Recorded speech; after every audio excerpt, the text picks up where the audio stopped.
I was born in Plymouth in 1973. And whereabouts did you spend your childhood?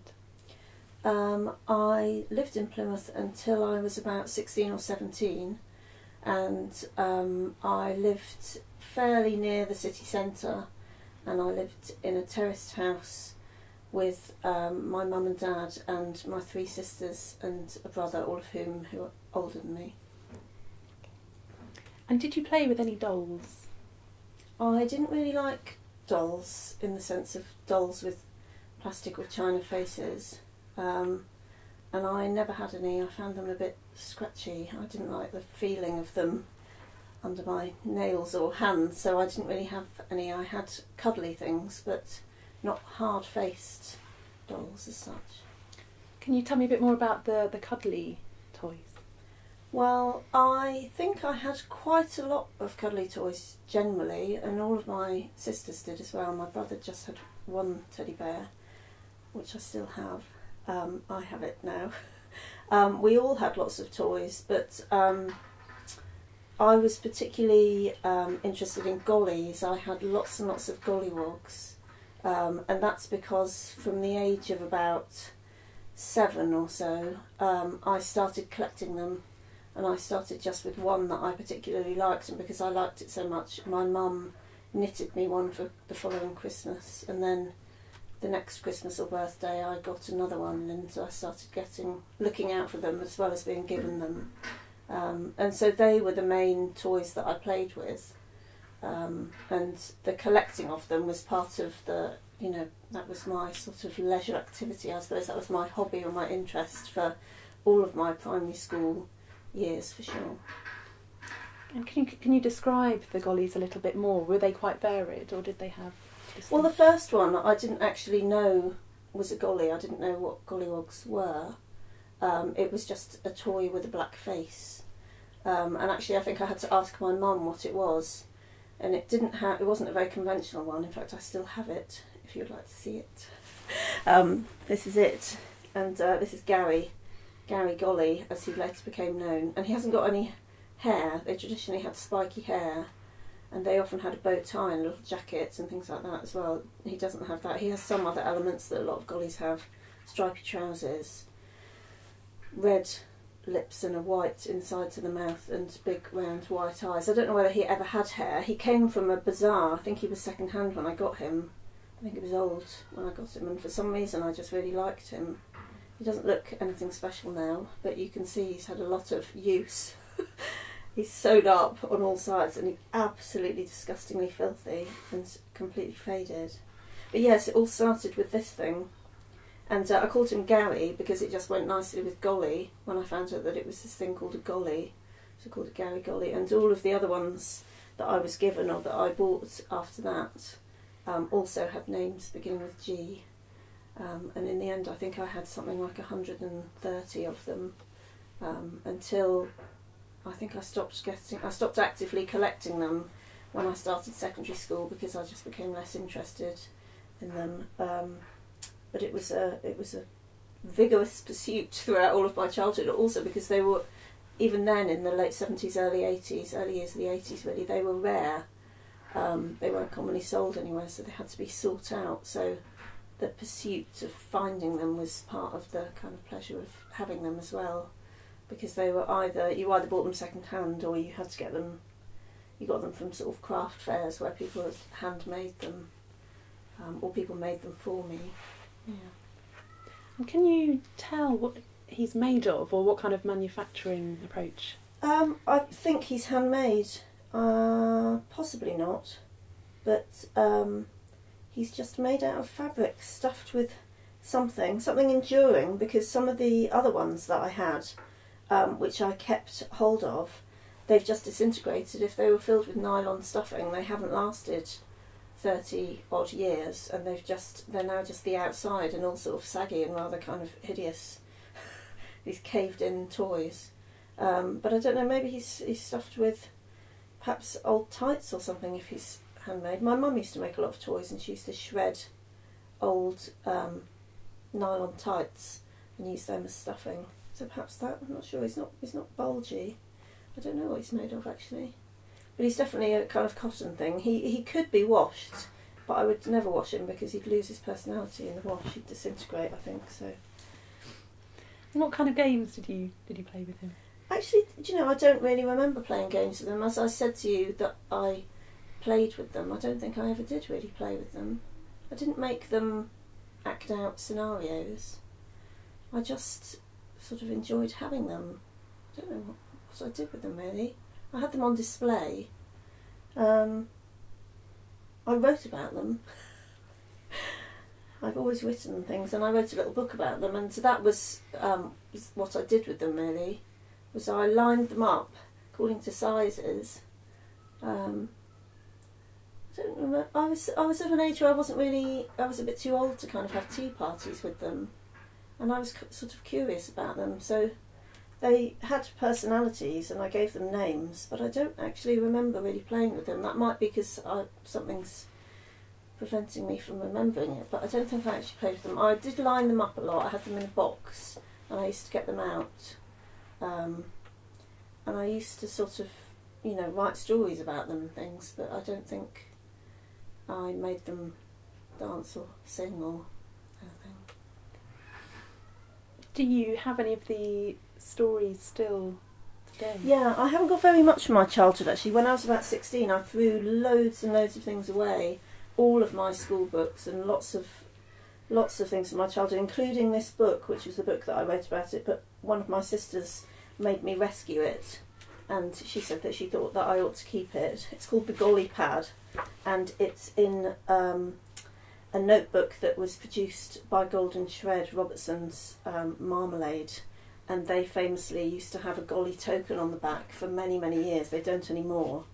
And in the 1980s they produced a range of merchandise, and I avidly collected it because it would be very hard to get anything to do with gollies apart from through that company, and so anything that they sold I bought. So I've got various things in here. I've got a list of all the golly names. As I said, they all began with G. Graham, Grace, Goliath, Gail, Gregory, Gwen, Glenda. Sometimes I had to make some up because it got quite hard after a while to come up with over 100 names beginning with G. There's some content by my sister in here as well, my sister Jane. There's a song. I think I might have wrecked some library books. There's some cutouts, some collages. A song that I wrote. I can remember the tune, but I'm not going to sing it for you. More gollies cut out of books. Again, it was, you had to look into history to find them because they were already not common. They weren't common, but you could find them in old Enid Blyton books, and I'd inherited quite a lot of old Enid Blyton books from my auntie, so the next generation up. I wrote a poem. There's funny little interventions that are bits of advertising. So there's information here about sending off for golly brooches. There's a history page, which is a history taken from Robertson's. A little book review. It's sort of, I'm not sure what the genre of this is. It's kind of somewhere between an annual, like a kind of, it's got colouring in and things to do in it. I don't know who I thought was going to do it, but it's like an activity guide. And then there's a bit of kind of social reportage, because in the 1980s, actually you can see me sort of coming into consciousness about the race issue, that there was starting to be quite a lot of discussion in the newspapers about whether gollies should be banned, and lots of debates about whether gollies were racist or not. And so I've cut out and collected and transcribed a few newspaper articles about them going in and out of favour. From the Daily Express this one is, and I think that's because my parents got the Daily Express, a rather right-wing tabloid, but yes, I wrote a story. I listed all the things I owned. You see, I was very proud of being a collector. There's another, yes, there's something there from 1984 from the Daily Express called Not So Good Golly. Over the last 30 years somewhere that's fallen out, but got a little newspaper cutting of a golly with a sad face. And I, starting to sort of obviously think about this idea that they're offensive and insulting. But I've got little historic things. Someone gave me a 1950s Robertson's article. I've got a competition that you could send in and I would judge the prize. No one sent anything in because no one ever saw this. Colouring in and a review of a play, another poem, and then I've got dates and descriptions of all of the gollies that I kept with full sort of object outlines of what they look like, which was deeply fascinating to me and not at all interesting to anyone else. It's very interesting. There's lots more. it's really interesting how you sort of created a almost literary world around them, rather than, as you said, playing with them in a scenario. I mean, how did you feel about them? I felt very invested in them. I felt very enthusiastic about them. Most weekends I used to go out in pursuit of them. If I ever had any money, I spent it on golly-related things. My mum knitted me a golly jumper. I was interested in, I suppose, the whole thing around them, the history and the stories, the fact that they were rare. I suppose latterly I probably got interested in the fact that they were controversial. But I definitely thought in my very childish way that they were somehow kind of alive and important. I had, my older brother is 8 years older than me, and he did, as older brothers do, he teased me all the time. And one of the things he used to like to tease me about was whether or not my toys were real. And he used to say to me, they're just made of cotton and stuffing, a bit like you've just asked me. I'd say, they're not just made of cotton and stuffing, they're real. And I did invest a lot of personality in them. And if anyone had asked me whether I thought that they were racist, I would have said, no, they're just cute. But that's not really a defence of them. But to a child, to a primary school age child, that's what I thought of them. I thought differently about them as I got older and as I became less invested in them and engaged in them. But they were so much a part of who I was in those years and what I did. I got golly-related things for every birthday and Christmas for probably 4 or 5 years. If anyone ever asked me what I wanted something from the brochure that you could get, the merchandise brochure from from Robertson's factory, and I wrote to Jim will fix it. I wrote to Jimmy Savile, thank God I didn't get on. All those people who didn't get on to Jim will fix it, and how delighted that they didn't. But I did write to Jim will fix it asking to be shown around Robertson's factory, and I suppose that's the embodiment, isn't it, of your childish wishes, because Jimmy Savile was a wish granter, so it seemed at the time. So if you had any wish, you wrote it to him. So, that's a sign of how interested and invested in them I was. So you touched a little bit on the political element. Did you find that changed how you felt about them or wrote about them? Or as you say, was it just, well, it's cute and it's... Well, I think when I cut out those articles, I was cutting them out because it was an image of a golly, and I cut out anything I could find on them wherever I could find anything. So, although I must have engaged on some level with the debates, and some people did talk to me about it, even when I was a collector, because I was aware that some shops didn't sell them, and sometimes I'd ask, and they say, oh no, we don't sell that anymore. So I was aware that they had a sort of contentious statement, but I suppose in my childish understanding, I thought it was just that they'd fallen out of style or fallen out of favour and become old-fashioned. But obviously I grew much more knowledgeable about that as I got older, and even just a few years older, because I remember when I was at secondary school, I still had a lot of them. For a long time I had them but didn't do anything with them. They were just in boxes. But I also didn't want to get rid of them because I was so attached to them. And at some point when I was an older teenager, I suppose I was about 15 or so, I was still living at home, my mum thought that she would offer some to her brother who had younger children, so to my cousins. And those cousins lived in South London, and I remember being there when my mum said to my uncle, would you like any of these? Would your kids like any of these? Because, she doesn't play with them anymore and we're trying to pass them on. And he said, no way, I'm not going to have gollies in South London. And obviously thought of us as being these kind of country bumpkins, and maybe they meant something different in a decade earlier in Devon than they did a decade later in multicultural London. And I suppose that was part of, because I remember that so clearly, I think that must have been a kind of moment of crystallisation when I thought, oh, that they're different now. And as I've got older, I've thought about them you know, over the years I see articles about them, and I hear about people collecting them, and I see them in museums, and you know, they're still sort of on my radar because they were such a part of my childhood.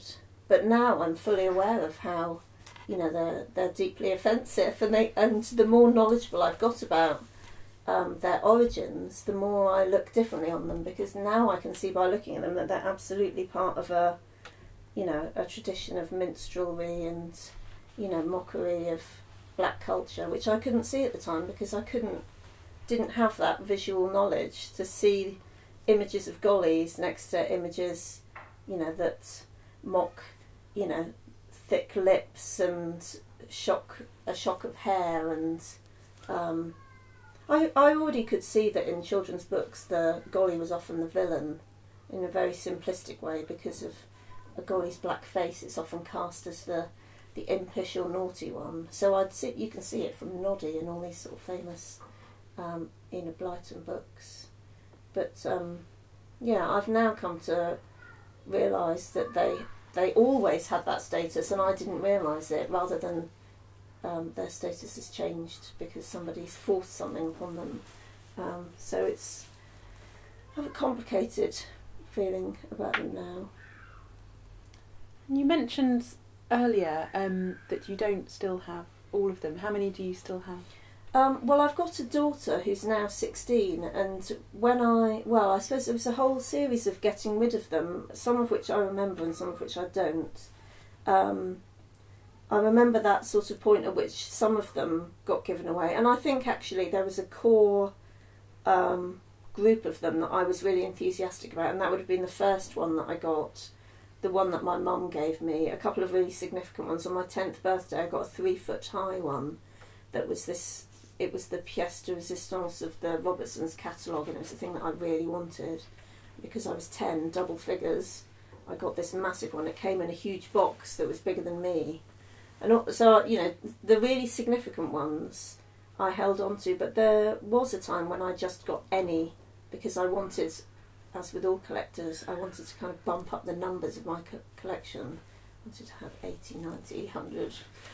So I'd got some that I didn't actually really particularly like, or I'd got kind of multiples that were really similar, and I don't remember where or how I got rid of them, but somehow some of them went.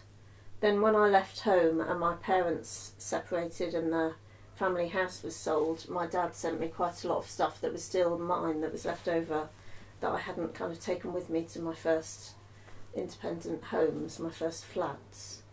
And so I trailed a few of them around me, but I moved house a lot in my 20s, and I think I must have pared them back. And then when my daughter was born, I thought, well, maybe she might like to have one or two of them, and they've just sort of remained in a box for about 15 years, and there's probably about 10 of them, and I still don't know now whether I'm going to get rid of them all, because now I'm a historian by trade, and you know, I'm interested in what we do with controversial things from the past, and what you should do with things that are part of your own history but are also quite kind of difficult objects. And I think I have a sort of historian's eye view of them, as well as the view of them as a former collector or an adult view of a childhood thing.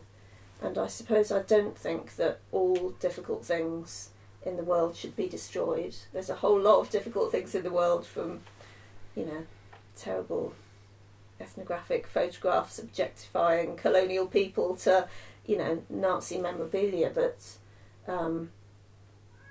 you know, some of those things can be kept, and they can become kind of educational, or they can offer people a way of thinking through sort of difficult issues. So I don't know what I would do with them. I did see that there's a museum in the States that I don't know how they have collected their material, but they include gollies among a whole range of racist memorabilia that's produced throughout the 19th and 20th century, kind of popular culture representations of black people that are based on mockery, and they actually keep a sort of collection as a means of educating people. So I don't know whether I'd ever donate them to that, but I've hung on to them in the way that I actually hang on to lots of things. You probably can't see my house in this interview, but I'm not a hoarder because I'm selective, but I have a lot of things. I decided about 20 years ago not to throw things away that I was attached to, because I'd thrown other things away that I'd been formerly attached to and really regretted them. Clothes, records, books, not toys. So I suppose now I don't throw things away unless I've got a very good need to. It become my sort of personal, part of my personal archive of things that define me at various different stages, even if I don't play with them or talk about them or think about them. And what are some of your best memories about the Golly collection, playing with them or otherwise? I now look back and think it was quite bizarre that I created such a lot of sort of cultural, just as you say, a whole cultural world around them. I mean, it was quite a feat to give them all names beginning with G and to write fiction about them and to research them. So I suppose that's the thing that I remember most about them. I mean, I did used to sleep with some of them. I used to take them to bed. And I suppose the legacy of collecting as well, that now I don't always define myself as a collector, because unlike some collectors I don't have one thing that is the reason for getting up in the morning and going out at the weekends. I don't have one thing that I obsessively pursue and accumulate and display, and I don't belong to any kind of collectors' clubs, but I do think that there was something about having that experience of collecting in my childhood that's informed some of my later interests. And I've got very interested as an academic in collecting as a practice, and I've researched collecting, and I've got quite a lot of books about collecting and collectors. A lot of my friends are collectors, and I'm quite interested in people who have that kind of collecting gene or whatever it is. And so I suppose some of the things that I treasure about it are the way that it shaped me as a person. When I look back at the Golly book that I wrote, I see that as a precursor of books and articles and things that I've written now. And so they shaped my thinking in a lot of ways. And so I'm very interested in my professional life about objects and their meaning to people. I teach material culture, which is often about the material objects that people hold most dear and why they treasure them, and what those relationships mean between people and things. So I suppose I reflect on them when I'm thinking about that, when I think about attachment to objects, when I think about collecting, when I think about difficult objects. And mostly now you only really see them in museums or in places where retro objects are for sale. So now they're about history as well as being about politics and ethics. So they're looking from an adult perspective. What I'm interested in about them is the way they speak to me now. And as I say, I can't really remember playing with them that much as a child, but having them and knowing about them and writing about them and thinking about them seems to have been more important to me. I might be looking back with adult glasses. But yeah, those are the things that matter to me most and that I remember most when I think about them. You mentioned your brother a little bit and his view of the Gollies. Were your other siblings, your 3 other sisters? Yeah, I've got 3 older sisters and a brother. Oh, yeah, he's older too. Did they interact with the collection at all? My sister Jane, who is 2.5 years older than me, she contributed a bit of content to the Golly book, and she was really interested and enthusiastic about them as well. She was the one who stopped me throwing the Golly book away when I was making a kind of bonfire of all of my school textbooks and exercise books. And she has been interested in collecting in her own ways, different kinds of things. I think my brother and my 2 older sisters, they're quite a bit older than me. So my eldest sister is 9 years older than me, and she left home when I was 8, and my brother is 8 years older than me, and he left home in around a similar time. He left home when he was a little bit younger. So I think at the point where they left home, these were still my interests. This was still going on. So I think they were that much older and perhaps not interested. I do remember my sister taking some photographs of me with them. So, I don't know, I think they thought it was funny. They do still mention it every now and again now. They sometimes ask me about it in a giggly way, ask if I've still got them. Yeah. Is there anything else about the Gollies that you wanted to cover or you feel we haven't touched on that might be interesting? I don't know, one of the things that I think has made me think about them again really recently is something quite local that came up in the news.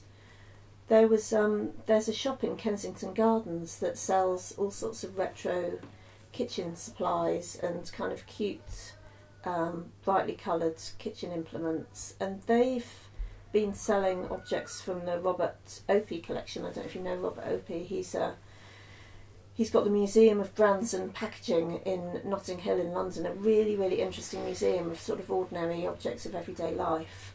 A great cluttered museum full of stuff, and he is a collector par excellence. He's a collector who created a museum to house his collection.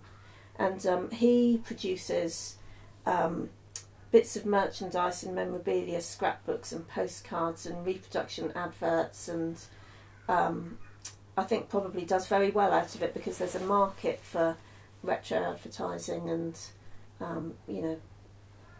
remade historic objects.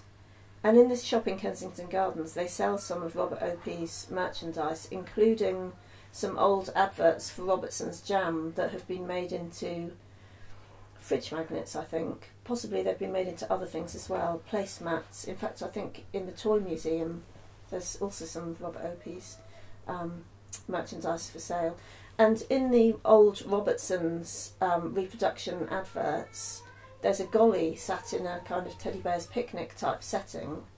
And I read in the Argus, or perhaps saw on the local news, that somebody had written to the council asking for them to be taken away and saying there's a shop in Brighton that's selling racially offensive material, under the guise of it being kind of retro and cute, and it ought to be removed. And somebody from the council, I think an older member of the council, said on record, I don't think it's racially offensive, I just think they're nostalgic and charming. And it caused a big debate, and the whole discussion about whether golly-related merchandise and so on should be sold was raised again, and I thought that was really interesting. Every time something like that comes up, I review my position. I think back to my childhood collection and I review where I'm at with it now, and I think that was very interesting. I watched a little clip on the local news about it, and they did the news company did a sort of very quick poll in the street outside the shop in Kensington Gardens, and they asked people what they thought of the gollies and whether they thought they were offensive or not. And it was very interesting. There was a real generational divide. Younger people said, can't believe they're selling this stuff. I thought that stuff was all part of the past and ought to be left in the past. Older people said, I remember them, I had them, haven't seen them for ages, how sweet, that reminds me, and got very nostalgic about it. And then interestingly, they asked a couple of black people, just in this very non-representative poll, what do you think about the selling of these items in this shop in Brighton? And one guy said, I find this really deeply offensive. Why would anyone want to sell this stuff? Haven't we been campaigning against these kind of representations for years? And they even got somebody, they got this person from the local Black History Month, Brighton Black History group, to give his opinion on it, and he said, golly and gollywog were used throughout my childhood as insults. I was hounded by people with those words, and I really think these things need to be left behind. So that happened very recently. I don't know if that was a year or two ago. It wasn't very long ago at all. And every time something like that comes up, I sort of think, here here I have this material, what does it mean to me now?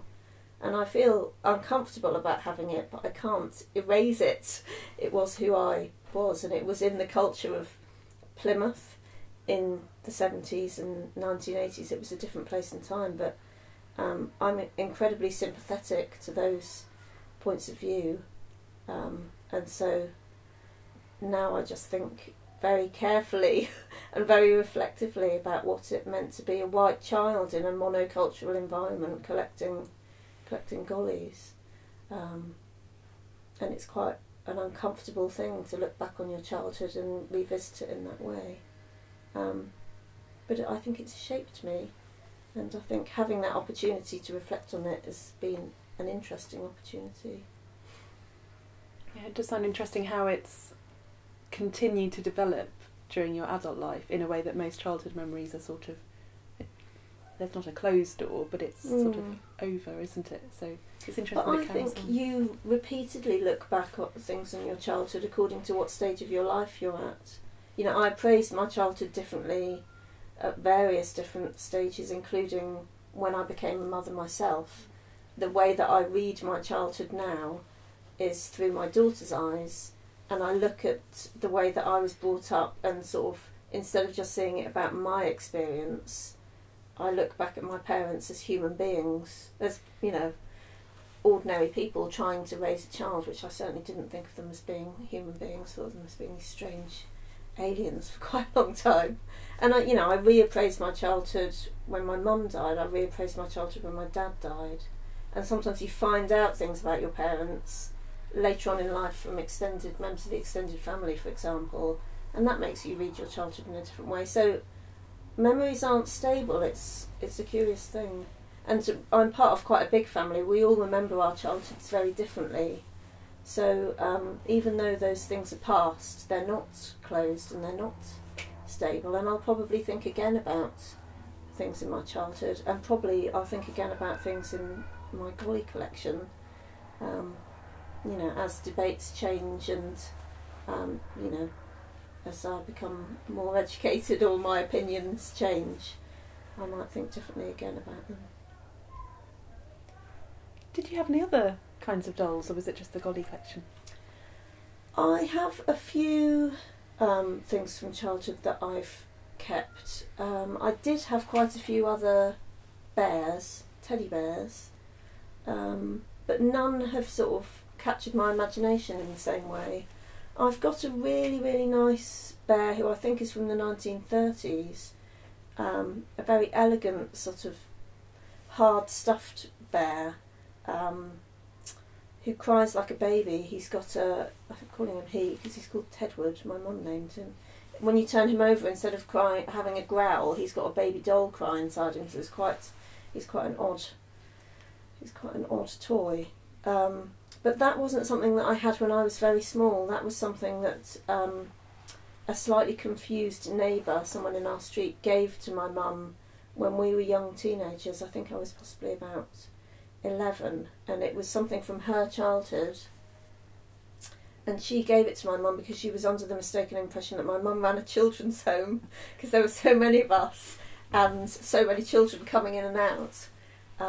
She was a slightly strange lady. I also remember that she told my mum that she looked as lovely as a £1 note, which is not a phrase I've ever heard before or since, but she gave my mum this teddy bear, Tedward, and my mum kept him. We always thought he was rather lovely. He is rather nice, and I've got him now.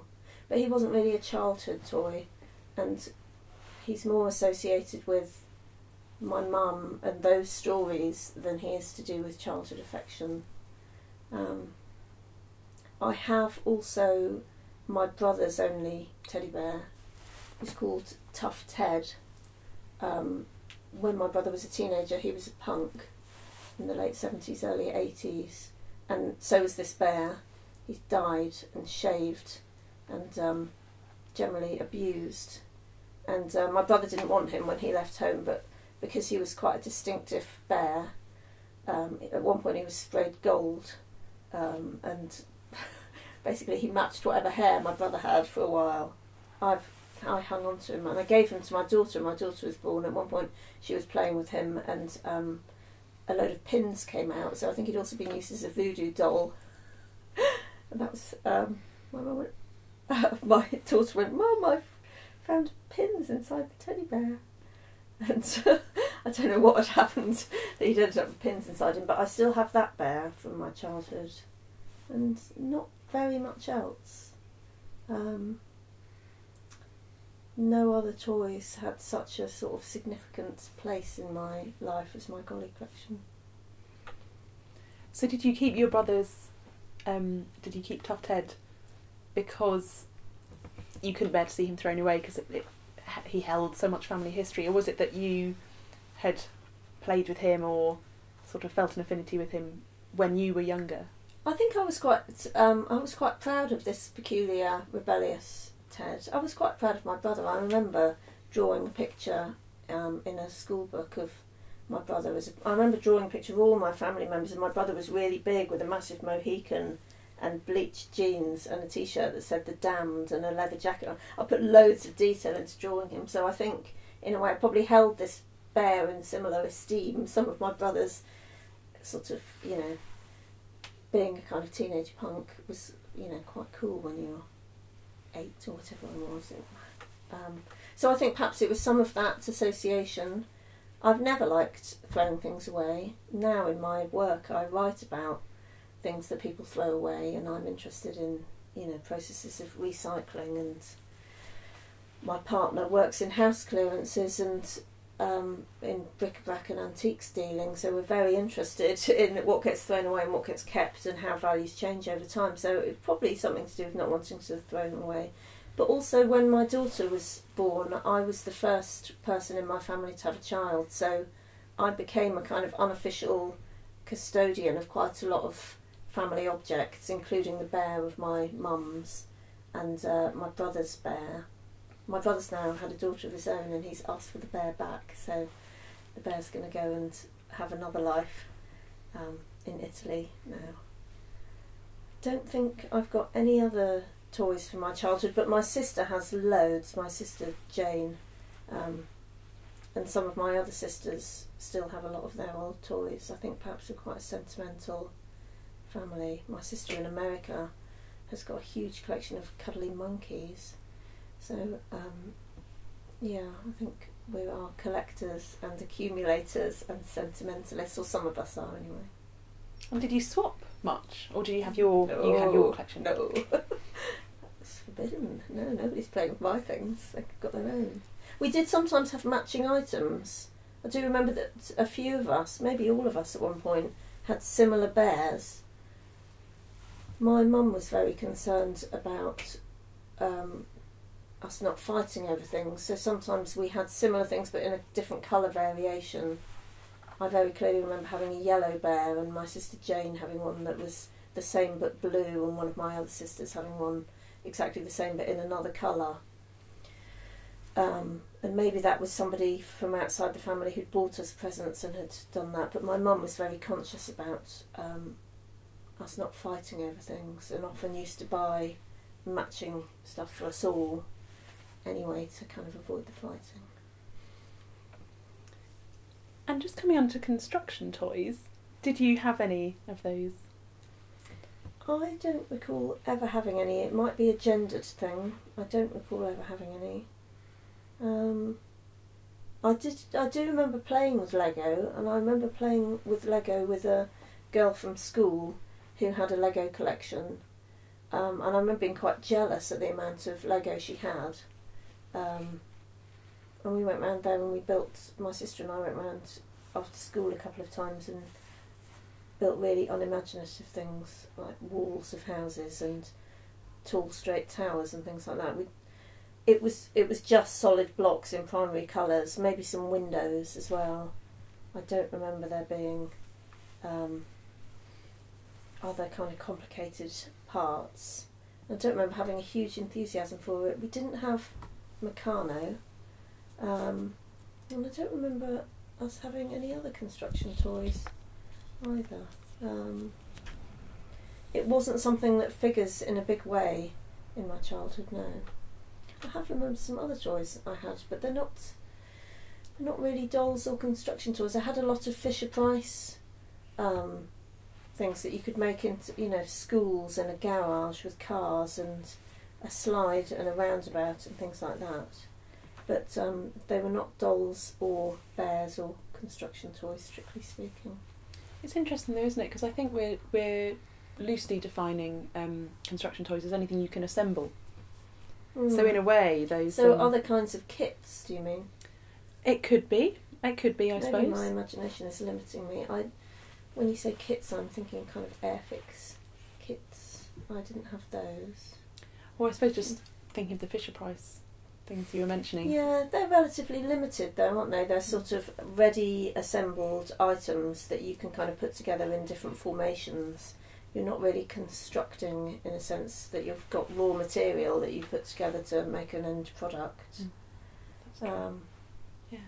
And how about action figures? Did you have any of those?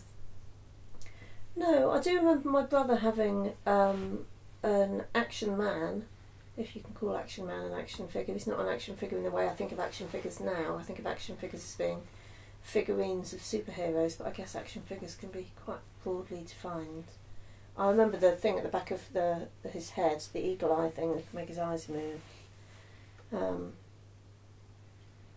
No, I don't think I had anything that could be described as action figures, and I never had a Barbie either. I just didn't like them. I found them really ugly. I did have a Barbie washing machine, but no Barbie. We used to sometimes go on Sundays for a walk in an area that was not far from our house, which was a sort of wasteland area, of which there were quite a few in Plymouth and quite a few in the early 80s. Now there aren't any of these places. But I sometimes used to go with my sisters and brother and we would just wander around these places, and we sometimes kind of pick up springs and, you know, we were just playing in a bit of wasteland basically. And there was a valley between two streets of housing, and people used to just chuck stuff in there, and we used to root through it and find stuff. And I remember finding a Barbie twin tub. I didn't know what it was because I hadn't seen twin tub, it was a bit dated. A Barbie twin tub which made amazing bubbles. I remember putting loads of washing up liquid in it and making lots of bubbles, and some Weebles with the eyes caved in. Do you remember those little egg-shaped characters that used to wobble but never fall down? So we had never been bought those or even wanted them or asked for them, but we picked them up when they were discarded on a rubbish dump.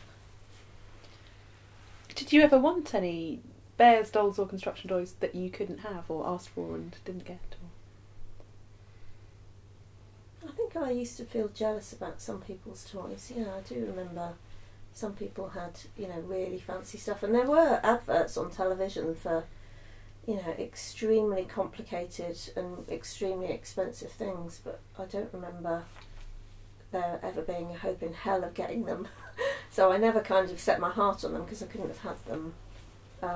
And actually I think I was most fond of quite homespun things. My mum made a lot of cuddly toys.